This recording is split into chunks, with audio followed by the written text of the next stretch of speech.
Une petite goutte d'eau dans l'immense océan de la volonté divine. Vous vivez à présent dans la divine volonté. Hormis quelques rechutes occasionnelles dans votre volonté humaine, vous vivez la même existence que celle d'Adam et Ève avant leur désobéissance à Dieu. Vous ne vous sentez peut-être pas différent, mais vous venez de faire vos premiers pas dans le paradis sur terre. Jésus dit un jour à Luisa: « Ne t'inquiète pas si tu t'en crois incapable, car c'est moi-même qui te l'enseignerai un petit peu à la fois. » Si vous désirez vraiment avoir ce don, il est impossible de ne pas l'obtenir avec Jésus comme enseignant. À mesure que le temps passera et que grandira en vous la divine volonté, il vous arrivera de plus en plus de choses, peut-être même des événements miraculeux. Vers la fin de sa vie, Luisa a pu ressusciter son confesseur parce qu'elle ne voulait pas tout recommencer avec un autre. Les oiseaux vont peut-être commencer à se poser sur votre épaule, comme cela est arrivé à saint François. Mais ne recherchez pas le miraculeux. Le plus important, ce sont vos actes quotidiens dans la divine volonté, car ce sont maintenant des actes divins. C'est Jésus lui-même qui les a accomplis, du fait que vous avez utilisé la volonté divine. Luisa a eu beaucoup de difficultés à croire que ces simples petits actes étaient divins. Bien qu'un acte puisse être petit, il est toujours divin s'il est accompli dans la divine volonté. Dieu a fait les cieux, mais il a aussi créé la minuscule semence. Votre journée dans la divine volonté peut sembler très ordinaire, mais elle est en fait extraordinaire. Lorsque vous commencez à vivre dans la divine volonté, il peut être utile de demander souvent à la divine volonté, au cours de la journée, de faire en vous ce que vous faites ou que vous vous préparez à faire. Cela vous rappellera que c'est la divine volonté qui anime toutes vos activités. Vous vous lavez le visage, vous déjeunez, vous dites vos prières, vous faites vos devoirs. Ce sont tous des actes divins. En grandissant dans ce don, vous n'aurez plus à vous faire penser à la divine volonté parce que vous serez continuellement conscient de ce don tout au long de la journée. La divine volonté vous remplit de sa vie. Finalement, il se peut que vous soyez non seulement conscient de ce don, mais capable également de sentir la divine volonté en train d'opérer en vous. Luisa avait atteint un point dans cette vie divine où elle pouvait réellement sentir Jésus qui lui levait le bras. Dans la petite maison de Nazareth, les simples gestes de la Sainte Vierge Marie qui prenait soin de Saint Joseph et de Jésus étaient des actes divins.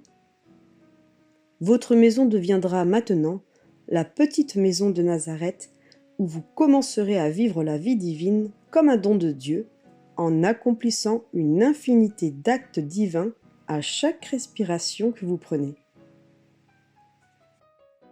Un acte divin est infini. Lorsqu'un acte divin est accompli sur Terre, c'est comme une explosion qui rayonne à l'infini. La création tout entière ressent cette explosion et Dieu en est très content.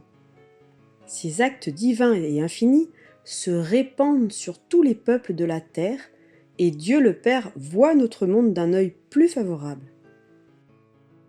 Ce sont tous les actes de Marie durant sa vie dans la divine volonté qui ont convaincu Dieu que le temps était venu d'envoyer son Fils comme Messie. Ce sont tous nos actes dans la divine volonté qui inciteront Dieu à permettre la venue de son royaume sur la terre et à exaucer le Notre Père. Avant que le don de la vie dans la divine volonté ne soit rendu à Luisa, les saints ne pouvaient faire que de bons et saints actes humains d'amour de Dieu. Ces actes n'étaient pas infinis et ne rayonnaient pas sur toute la création en recouvrant un monde déchu. Vous comprenez donc pourquoi il est important de demeurer dans la divine volonté et de ne pas perdre du temps et des actes dans la volonté humaine.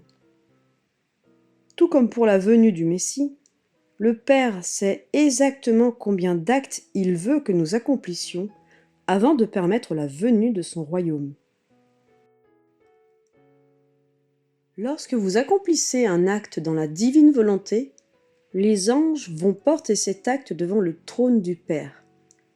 Le Père est infiniment heureux de recevoir cet acte et il envoie un flot de bénédictions sur toute la création. Les bienheureux dans le ciel et les anges en reçoivent une gloire plus grande. Les âmes du purgatoire reçoivent une vague de soulagement et toute la création reçoit une bénédiction. Étant donné que tous les actes dans la divine volonté sont divins, un acte en particulier ne peut pas être plus divin qu'un autre. Dieu va cependant répondre différemment selon les actes accomplis dans sa divine volonté.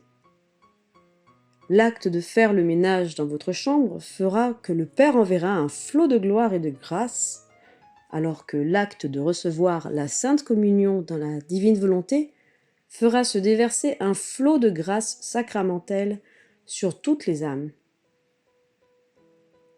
Il est étonnant de penser que si vous allez communier aujourd'hui dans la divine volonté, même les pires criminels en reçoivent, sans le savoir, une grâce sacramentelle qu'ils n'ont jamais demandée.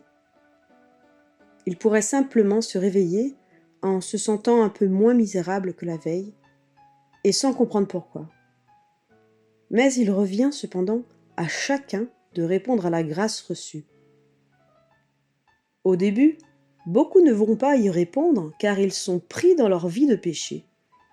Mais s'ils sont continuellement bombardés par ces flots de grâce imméritée, provoqués par ceux qui vivent dans la divine volonté, quelques-uns finiront par y répondre. Vous voyez ainsi comment ce flot de grâce produit par les actes accomplis dans la divine volonté peut changer le monde. Les prophètes, dans la Bible, ont annoncé une grande ère de paix que le monde connaîtra pendant 1000 ans. Le don de la vie dans la divine volonté est le plan de Dieu pour inaugurer cette ère. La divine volonté ne fera pas que nous purifier. Le don purifiera également le monde en même temps et amènera l'avènement du royaume de Dieu sur la terre.